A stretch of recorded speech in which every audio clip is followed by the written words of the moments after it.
And now for more on this story, we're pleased to be joined by the senior columnist for The Federalist, D.C. McAllister. D.C. Skyping in tonight from Charlotte. Likewise joining us via Skype tonight from Fort Lauderdale, president of the Tripp Scott law firm, Ed Pozzuoli. Ed's the former co-chairman of Jeb Bush for governor, former member of that Bush-Cheney legal team in that 2000 presidential recount litigation. Thanks to you both for your time here tonight on Newsmax Prime. Want you to hear two different comments from Donald Trump. He started out beating the drum on the economy in much the same way he did in Detroit. Here's the way it sounded this afternoon in Wilmington, North Carolina. So, under my plan, we're going to create millions of new and really good paying jobs. You know, it's interesting because even the pro-Obama people say about the jobs that they're bad jobs. I've heard it from many of the people. They're trying to defend him, but they say they're bad jobs. They're not good jobs. The good jobs have left. But we'll create millions of new good-paying jobs, but good jobs. All right, so there's Trump. So far, so good, right? Yeah, but then listen to this. Hillary wants to essentially abolish the Second Amendment. By the way, and if she gets to pick her judges, nothing you can do, folks. Although the Second Amendment people, maybe there is, I don't know. But I'll tell you what, that will be a horrible day. So that comment, D.C., has drawn all sorts of criticism. Your take? This is just him being foolish. He really needs to watch what he's doing. He's not on Twitter. He's not on social media. He can't just say what's right off the cuff.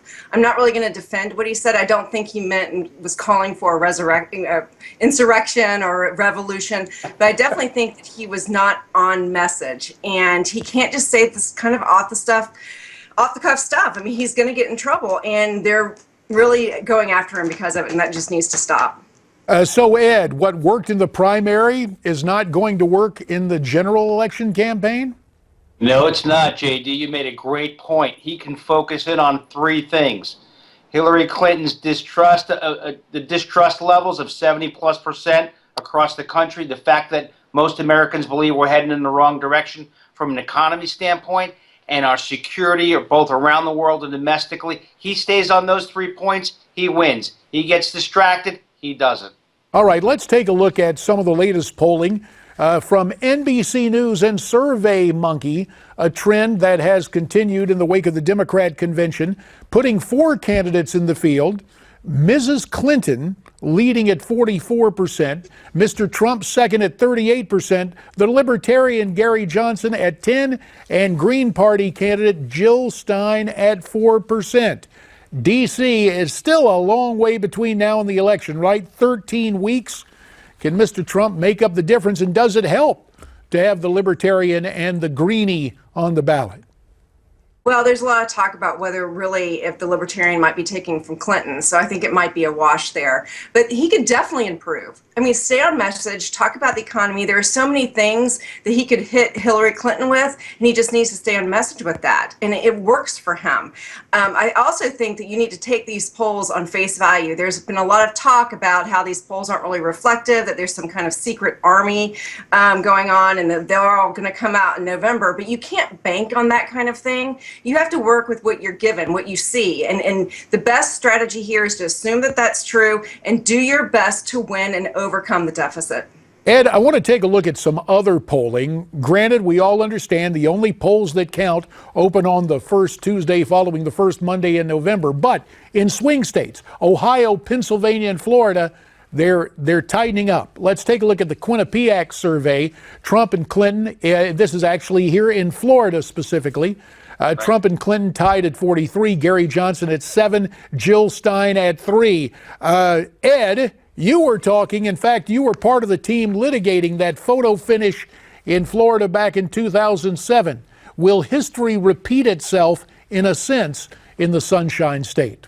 Well, I think it's going to be close, but look, that 43 and 43, if the Q poll is correct, momentum is moving back to Trump, and Hillary Clinton's bump from convention has gone away. So that's helpful. The one thing I would note, though, on the national poll that you showed earlier, is Gary Johnson. The big deal there is as he approaches that 15% and whether he can trigger participating in the debate. That would change the dynamic of that debate.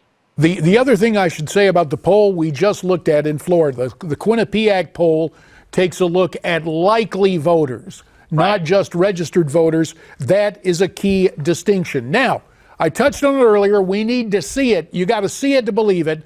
Last night in Kissimmee, Florida, Hillary Clinton talking about the tragedy, the terror attack in Orlando, and take a look at who's sitting behind her. Let's roll the tape.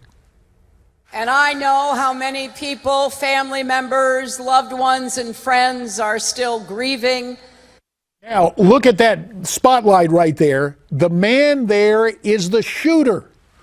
Local NBC affiliate WPTV West Palm Beach caught up with the man, Sadiq Mateen, the father of the terrorist, and here's what he had to say. Clinton is good for the United States versus Donald Trump. Did Hillary Clinton's campaign know that you were going to that event and sitting right directly behind her? It's a Democratic Party, so everybody can join. So Sadiq Mateen, the father of the terrorist who committed mass murder, is there saying Hillary is good for America. I haven't seen it reported on the alphabet networks. Have you, DC? No, I haven't. If this had been at a Donald Trump rally, you would not hear the end of it. Remember when David Duke came out? I mean, it was, Donald Trump's a racist. I mean, the fact that this isn't being reported is ridiculous. I mean, he is there because he's a fan of Hillary Clinton. This needs to be reported over and over and over again. And Donald Trump needs to use this from now until November. Let's go to the phones, Ed, and see what people are saying. Then we'll have you react to it at 1-877-Newsmax. Ron is joining us from Lake St. Louis, Missouri. Hi, Ron. How you doing, JD? Fine, sir. Thank you for taking my call. You bet. Yeah, I wanted to make a comment about Trump's statement about Hillary Clinton and the Second Amendment. Okay. I've listened to it several different times, and I still think that his statement was clear in the sense that he said that if she wins, if you own a gun, you probably have it taken away from you.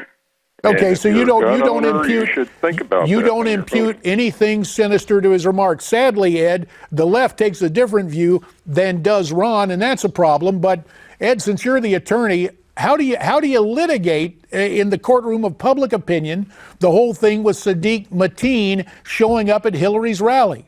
Well, I would say three things. How does somebody like that get such a prominent seat? JD, you know, and I know, involved with these campaigns, to sit behind a candidate like that, you've got to be a VIP. That's the first thing. A VIP in this case, Mateen that father has come out in support of the Taliban, has condemned homosexuality, and the Clinton campaign, after being confronted with this, has refused to disavow Mateen. I mean, how disrespectful can you be in Central Florida?